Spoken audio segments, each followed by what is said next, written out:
Greater Hyderabad లో గాలి కాలుష్యం ప్రమాదకర స్థాయికి చేరుతోంది. ఇప్పటికే నగరంలో ఎయిర్ క్వాలిటీ ఇండెక్స్ 200 పాయింట్లకు మించి నమోదవుతోంది. వాహనాల రద్దీతో పాటు కన్స్ట్రక్షన్ ఫ్యాక్టరీల నుంచి వచ్చే పొగతో గాలి కాలుష్యం పెరుగుతోందని అంటున్నారు పర్యావరణవేత్తలు. నగరంలో ఏక్యూఐ బోర్డులో నమోదవుతున్న పొల్యూషన్ పాయింట్స్ పైన మరింత సమాచారం కల్పన అందిస్తారు. ప్రాణవాయు పడిపోతూ ఉంది. రోజు రోజుకి చూసుకున్నట్టయితే ఏక్యూఐ ఎయిర్ క్వాలిటీ ఇండెక్స్ దాదాపు మనకు పాయింట్స్ 160 పైనే కనిపిస్తూ ఉంది. ఇక మనకు ఎక్కువగా కన్స్ట్రక్షన్ అయ్యే ప్లేస్లలో చూసుకుంటేనైతే దాదాపు మనకు 200 పాయింట్స్ దాటుతున్నట్టు కూడా ఇటు అధికారులు చెప్తూ ఉన్నారు. ప్రస్తుతం నేను కోకాపేటలో ఉన్నాను. ఇక కోకాపేట ఏరియా వచ్చేసరికి కూడా మన కన్స్ట్రక్షన్స్కి కేర్ ఆఫ్ అడ్రస్గా చెప్తూ ఉంటారు. ఈ కోకాపేట కావచ్చు, నార్సింగ్ కావచ్చు, కాజాగూడ కావచ్చు, ఈ పరిసర ప్రాంతాల్లో ఎక్కువగా మనకు హై రైజ్ బిల్డింగ్స్ కావచ్చు, కన్స్ట్రక్షన్ యాక్టివిటీస్ ఎక్కువగా జరుగుతూ ఉంటాయి. దీంతో ఇక్కడ వచ్చేసరికి కూడా మనకు పొల్యూషన్ అనేది ఎక్కువగా కనిపిస్తూ ఉంది. ఈ కన్స్ట్రక్షన్లో వాడే సిమెంట్ కావచ్చు, ఈ కన్స్ట్రక్షన్ జరుగుతున్నప్పుడు వచ్చే దుమ్ము, ధూళి, పెద్ద పెద్ద వాహనాలు కావచ్చు, వీటి వల్ల ఎక్కువగా మనకు గాలిలో దుమ్ము, ధూళి ఎక్కువగా చేరి మనకు పొల్యూషన్ అనేది పెరిగిపోతూ ఉంది.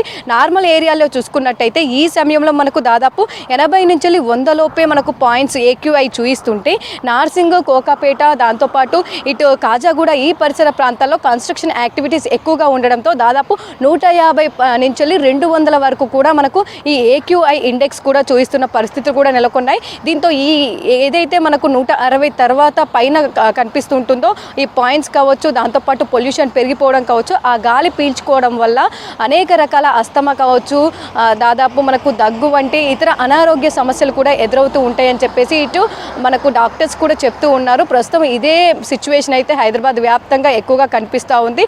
ఎక్కువగా పొల్యూషన్ పెరగడానికి మనకు వాహనాలు ఒక కారణం అయితే కన్స్ట్రక్షన్ యాక్టివిటీ మరో పెద్ద కారణం అని చెప్పేసి ఇటు దాదాపు మనకు పొల్యూషన్ కంట్రోల్ బోర్డుకి సంబంధించిన అధికారులు కూడా చెప్తూ ఉన్నారు.